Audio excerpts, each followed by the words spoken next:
জ্যেষ্ঠ সাংবাদিক নিতুমণি শইকীয়াই ক্ষমা খোজক। নিতুমণি শইকীয়াই নিজ কথা ঘূৰাই লওক। নিতুমণি শইকীয়াক কিয় উভতি ধৰিলে বেৰিষ্টাৰ ইলিয়াছ হুছেইন আনচাৰীয়ে?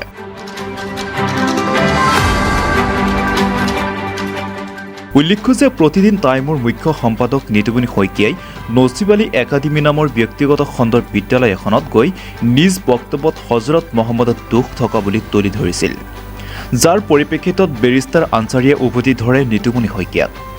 বেৰিষ্টাৰ আনচাৰী নিজ মন্তব্য প্ৰমাণ সহকাৰে এই বুলি তুলি ধৰে যে নবী মহম্মদ আছিল নিষ্পাপ আৰু সৰ্বোত্তম চৰিত্ৰৰ অধিকাৰী, তেওঁৰ কোনো দোষ নাছিল। আহক চাই লওঁ কি ক'লে বেৰিষ্টাৰগৰাকীয়ে। সৰ্বপ্ৰথমে মই আপোনালোকক এটা ভিডিঅ' ক্লিক দেখাবলৈ যত্ন কৰিম।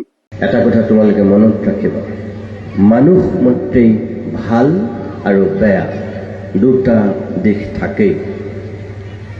জুবিনৰো আছিল, মহাত্মা গান্ধীৰো আছিল, হজৰত মহম্মদৰো আছিল, শংকৰদেৱৰো আছিল। এই ভিডিঅ'টো হ'ল editor in chief of Pratidin time Nitumoni Saikia ডাঙৰীয়াৰ। তেখেতে নছিব আলী একাডেমীৰ ফাংচনত যায় এই বাক্যটো, এই চেণ্টেন্সটো কৈ দিলে। দিছ ইজ এ কমপ্লিটলি ৰং চেণ্টেন্স। আৰু এইটো আপোনাৰ জাহিলিয়ত কি নিশানি আহে। তেখেতে প্ৰফেট সাল্লাল্লাহু আলাইহি সাল্লামৰ বিষয়ে ষ্টাডি নকৰাকৈ, ইছলামৰ বিষয়ে ষ্টাডি নকৰাকৈ এনেকৈ বাক্য কৈ দিলে যে প্ৰফেট সাল্লাল্লাহু আলাইহি সাল্লামৰ দুখ আছিলে, যিটো প্ৰফেট সাল্লাল্লাহু আলাইহি সাল্লামৰ শানৰ খিলাফ।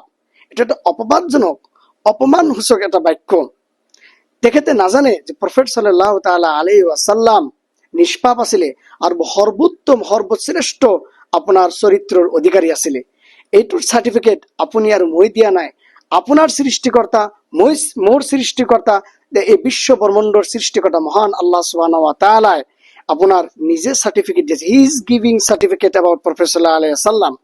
তেখেত আল্লাহ সুবহানাহু ওয়া তাআলা কোরআন শরীফত কৈছে ওয়া ইন্নাকা লাআলা খুলুকিন আযীম। প্রফেট সাল্লাল্লাহু তাআলা আলাইহি ওয়াসাল্লাম উত্তম সর্বোত্তম চৰিত্ৰৰ অধিকাৰী। কোৰআন শৰীফত আৰু এটা আয়াতত আল্লাহ সুবহানাহু ওয়া তাআলা কৈছে ইন হুয়া ইল্লা ওয়াহয়ুন ইউহা। প্ৰফেট সাল্লাল্লাহু তাআলা আলাইহি ওয়াসাল্লাম মুখৰ পৰা যিটো কথা ওলায় এইটো হ'ল বাণী হয়, সেইটো আল্লাহৰ ওহী হয়। তেখেতে নকয় আল্লাহৰ ওহী হয় সেইটো। নিতুমণি শইকীয়া ডাঙৰীয়া ষ্টাডি নকৰাকৈ এই বাক্যটো কৈ দিলে। ঠিক আছে, মানুহ তেখেতৰ জ্ঞান নাই, ইছলামৰ বিষয়ে নলেজ নাই, প্ৰফেট মুহাম্মদ সাল্লাল্লাহু আলাইহি সাল্লামৰ বিষয়ে ষ্টাডি কৰা নাই। কিন্তু বিশ্ববিখ্যাত ৰাইটাৰ মাইকেল এইচ হাৰ্টৰ কিতাপটো তেখেতে পঢ়িব লাগিছিল।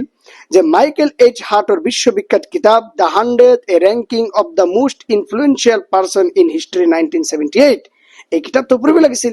এই কিতাপত সৰ্বপ্ৰথম মুহাম্মদ সাল্লাল্লাহু আলাইহি সাল্লামৰ বিষয়ে লিখিছে। আৰু কি লিখিছে? যে প্ৰফেট সাল্লাল্লাহু আলাইহি সাল্লাম is supremely successful in both the religious and secular realms. তেখেতে পঢ়িব লাগিছিল, ষ্টাডি কৰা নাই। প্ৰফেট সাল্লাল্লাহু আলাইহি সাল্লামৰ বিষয়ে নজনাকৈ তেখেতে এনেকৈ এটা অপমানজনক বাক্য এটা কৈ দিলে, চেণ্টেন্স কৈ দিলে। মই অনুৰোধ কৰিম নিতুমণি শইকীয়া ডাঙৰীয়া, আপুনি এইটো really against the prophet Muhammad সাল্লাল্লাহু আলাইহি সাল্লাম, এগেইনষ্ট দ্য মহামানৱ ৰহমাতুল লিল আলামিন, a mercy for the mankind, for the whole universe.